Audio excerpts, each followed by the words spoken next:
Greetings from Kenwell. Today is Saturday, January the 8th, in the year 2022.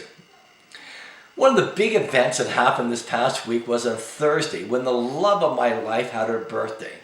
I like to say that her birthday was symbolized by the number 666, as she was 66 on the 6th. And it was a wonderful birthday that our whole family shared together. Well, today is a brand new year, and all of us have a chance for a new beginning. And I would suggest that this new beginning can start with God. It can start with you becoming a Christian. Becoming a Christian is a free gift. All one has to do is acknowledge that Jesus is God.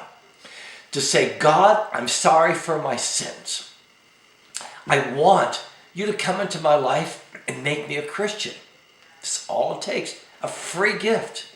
And if you believe that with your whole heart, the Bible tells us that God's Holy Spirit will come into you and will change your life forever for the better. And the Holy Spirit will teach us what true love is all about. The Bible tells us in 1 Corinthians 13, verse 4 to 7, love is very patient and kind, never jealous or envious, never boastful or proud, never haughty or selfish or rude. Love does not demand its own way.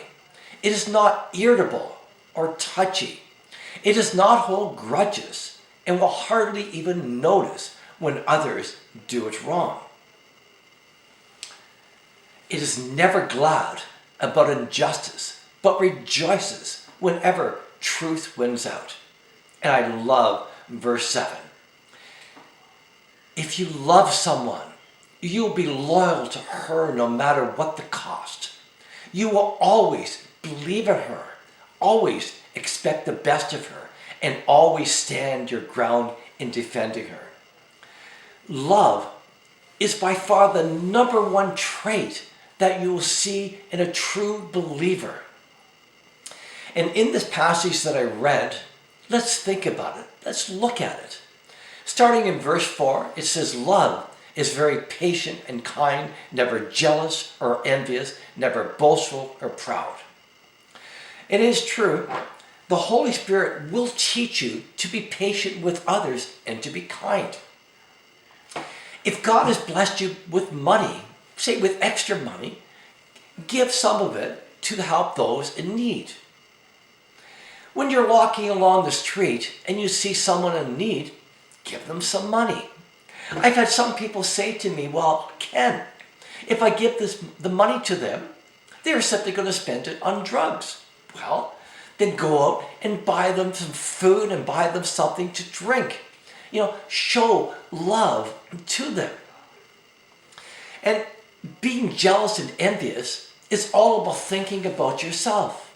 Love shows you to think about others. The more you think about others, you will not be jealous and you will not be envious. The Bible tells us that pride goes before a fall. Pride builds yourself up. Love always wants to build up others. Verse 5 says, we are never to be haughty or selfish or rude. Love does not demand its own way. It is not irritable or touchy. It does not hold grudges and will hardly even notice when others do it wrong. Ask the Holy Spirit to help you in these areas and He will.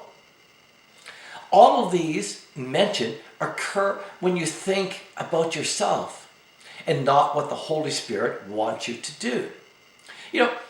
I've had times in my life when people have said hurtful things to me, and I have found it very easy to hold grudges. But the more I give my life over to the Holy Spirit, those grudges totally disappear. And verse 6 says, it is never glad about injustice, but rejoices whenever truth wins out. It really is true. There is a tremendous amount of injustice in our world. But every time I hear that righteousness has prevailed, I rejoice. In verse 7, I firmly believe that each of you should say to your spouse, say it to them every once in a while. Because it says, if you love someone, you'll be loyal to her no matter what the cost.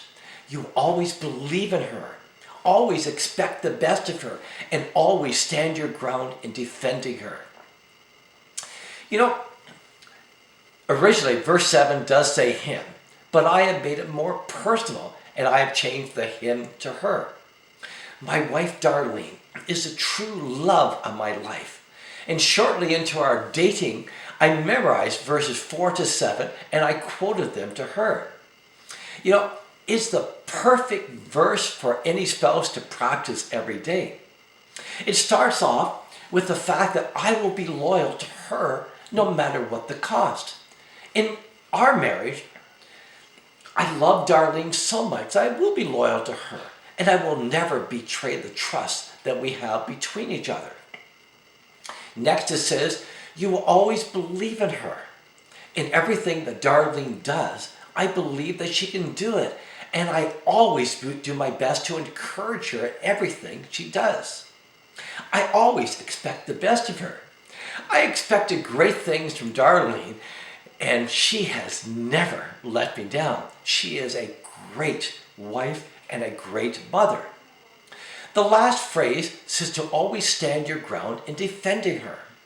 You will never hear anything coming out of my mouth negative about Darlene. It is always positive and uplifting.